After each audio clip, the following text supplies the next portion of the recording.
अस्सलामुअलैकुम मेरे प्यारे बच्चों, कैसे हो आप सब लोग। आपसे आपकी दीदी की एक ही रिक्वेस्ट है कि दुरूद शरीफ पढ़ने ताकि हम अपनी आज की खूबसूरत सी कहानी का आगाज़ कर सकें। होप सो मेरे बच्चों ने दुरूद शरीफ पढ़ लिया होगा। चलिए पढ़ते हैं अपनी कहानी की तरफ। सास ने किया अमीर और गरीब बहू के बीच बंटवारा।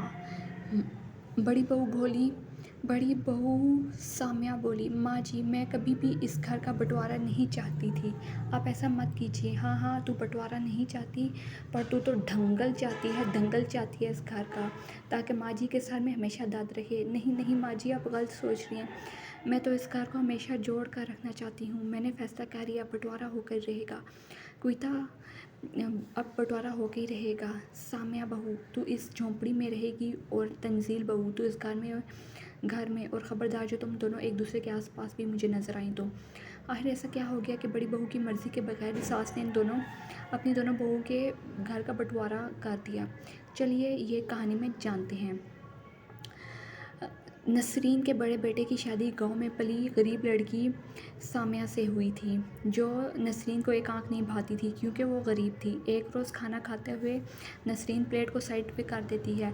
अरे ओ गवार बहू, ये कैसी सूखी सब्ज़ी बनाकर परोस दी है तूने। कम से कम तेल तो ढंग से डाला कर।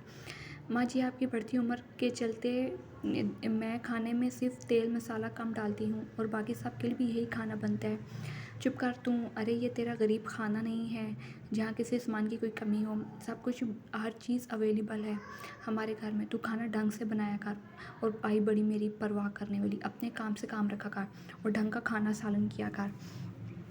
वक्त गुज़रता रहता है और सामिया की सास का रवैया उससे तब्दील नहीं होता, बल्कि दिन ब दिन और ही बुरा होता जाता है।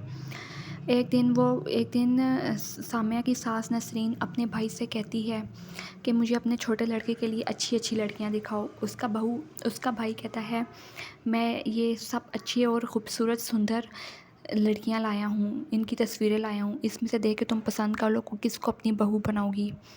तभी वहाँ सामिया आ जाती है चाय लेकर। वो बोलती है, माँ जी मेरी नज़र में भी कुछ अच्छी लड़कियां हैं, आप कहें तो मैं दिखाऊं। सास भड़क उठती है, कहती है, एक गरीब को तो मैं कर लाई, अब तेरे जैसे मैं और गरीब को बहू नहीं ला सकती। हमें अपनी तरह की लड़की चाहिए। ये सुनकर सामिया मन ही मन में दुखी होकर अपने कमरे में चली जाती है। सामिया अपनी सास का बहुत ख्याल रखती है, उसकी इज़्ज़त करती है, उसकी खिदमत करती है, लेकिन सास सिर्फ उसे गरीब होने की वजह से भाव ताव नहीं देती। फिर एक दिन वो अपने जैसी अमीर बहू, छोटी बहू भया कर ले आती है।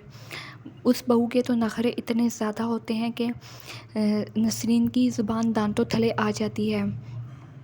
वो कोई काम नहीं करती, हर वक्त अपने आप को सजाती संवारती रहती है, और उल्टा काम अपनी सास नसरीन या सामिया को कहती है, और कोई काम ढंग से उसे तो चाय भी बनाने नहीं आती। वो तो एक अंडा भी नहीं बॉईल कर सकती। हो जाती है। अब सामिया ख्याल रखती है दूसरी तरफ अब नसरीन को अपने बड़ी बहू सामिया की कदर होने लगती है, जो सारा दिन काम में जुटी रहती है, लेकिन उसके तेवर होते हैं जो कि नसरीन दोनों से माफ़ी मांगती है। सास पछताती है कि कैसी बहू सामने से माफ़ी मांगती है कि मैंने तुम्हारी बहुत दिल आज़ारी की। फिर इनका बंटवारा, दोनों बहुओं का बंटवारा कर देती है। सामिया रोकती है, कहती